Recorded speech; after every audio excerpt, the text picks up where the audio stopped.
अपने जीवन, अपनी चिंताओं और अपने भविष्य के लिए परमेश्वर के हाथों से बढ़कर कोई स्थान नहीं है। उनकी शक्ति अतुलनीय है, उनकी बुद्धि हमारी समझ से परे है और उनकी विश्वास योग्यता कभी असफल नहीं होती। जब आप पूरी तरह से परमेश्वर पर भरोसा करते हैं तो आप उस क्षेत्र में प्रवेश करते हैं जहाँ चमत्कार होते हैं, युद्ध बिना लड़े जीते जाते हैं और अनिश्चितताओं के बीच भी शांति नदी की तरह बहती है। जीवन हमें अक्सर ऐसे हालत में डालता है जो हमारे बस से बाहर लगते हैं।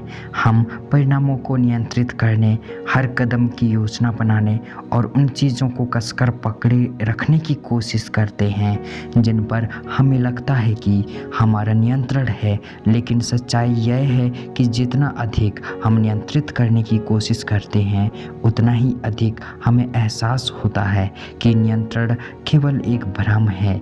एक समय आता है जब आपको निर्णय लेना पड़ता है, क्या आप अपनी ताकत के सहारे संघर्ष जारी रखेंगे या सब कुछ परमेश्वर के हाथों में सौंप देंगे। परमेश्वर एक मूर्तिकार की तरह है।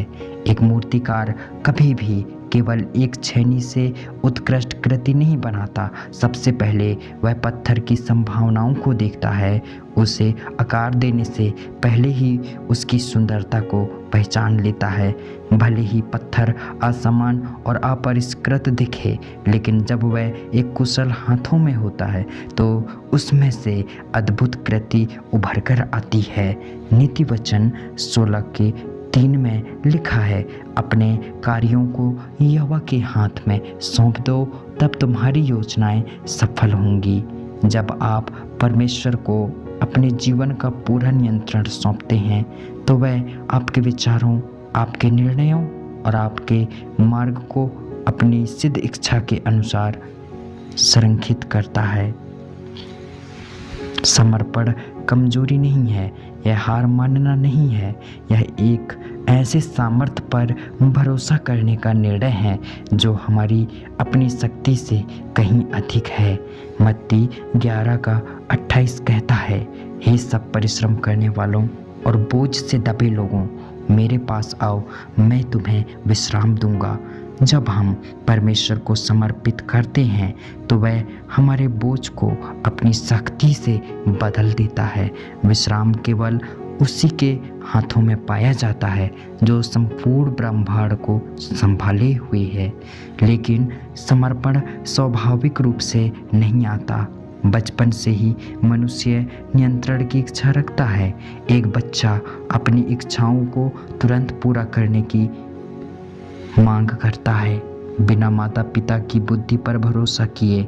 जैसे जैसे हम बड़े होते हैं हम इसी पैटर्न को जारी रखते हैं, यह मानते हुए कि हमारा रास्ता ही सबसे अच्छा है। परंतु वास्तविकता यह है कि समर्पण में हमें जो प्राप्त होता है वह उससे कहीं अधिक होता है जो हमें पकड़कर रखने की कोशिश करते हैं। कई बार परमेश्वर हमें ऐसी स्थिति में ले आते हैं जहां समर्पण ही एकमात्र विकल्प होता है।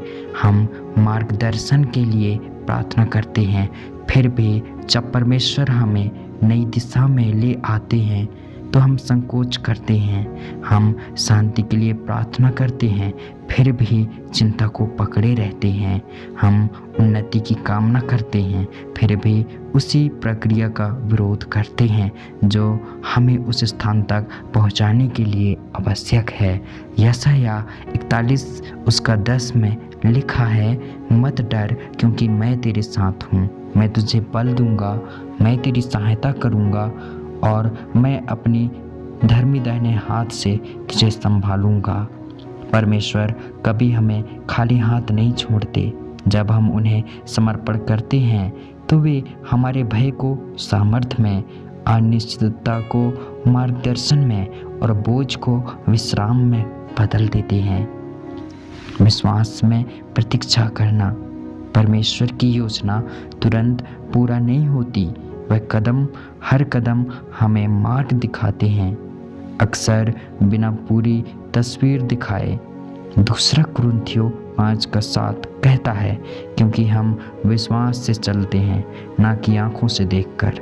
अब्राहम को अपनी स्थिर और सुरक्षित जिंदगी छोड़ने के लिए कहा गया, बिना यह जाने कि आगे क्या होगा। यह तर्क संगत नहीं था, फिर भी वह चला, क्योंकि विश्वास आराम में नहीं बल्कि आज्ञाकारिता में बनता है। परमेश्वर तुरंत सब कुछ नहीं देते, वे अपने समय के अनुसार प्रदान करते हैं। भजन संहिता 37:25 कहता है, मैं जवान था और अब वृद्ध हूँ, फिर भी मैंने धर्मी को त्यागा हुआ या उसके वंश को रोटी मांगते नहीं देखा। यदि आप प्रतीक्षा कर रहे हैं और संदेह कर रहे हैं तो याद रखें, परमेश्वर कभी देर नहीं करते, वे हमेशा सही समय पर आते हैं। सच्ची स्वतंत्रता समर्पण में है।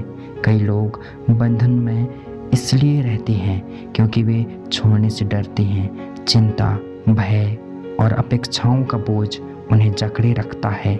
मत्ती 6:25 में लिखा है, इसलिए मैं तुमसे कहता हूँ, अपनी जीवन की चिंता मत करो कि तुम क्या खाओगे या क्या पियोगे, ना ही अपने शरीर की कि तुम क्या पहनोगे। क्या जीवन भोजन से और शरीर वस्त्र से बढ़कर नहीं है। जब आप सब कुछ परमेश्वर को सौंपते हैं तो आपको वह लड़ाइयाँ नहीं लड़नी पड़ती जो आपकी नहीं है। आपको उन परिणामों के लिए संघर्ष नहीं करना पड़ता जो आपकी शक्ति से बाहर है। निर्गमन 14:14 में लिखा है, यहोवा तुम्हारे लिए लड़ेगा और तुम शांत रहोगे। आज अपने बोझ को उतार दें। आपने बहुत समय अपने बल पर समस्याओं का समाधान निकालने की कोशिश में लगा दिया है।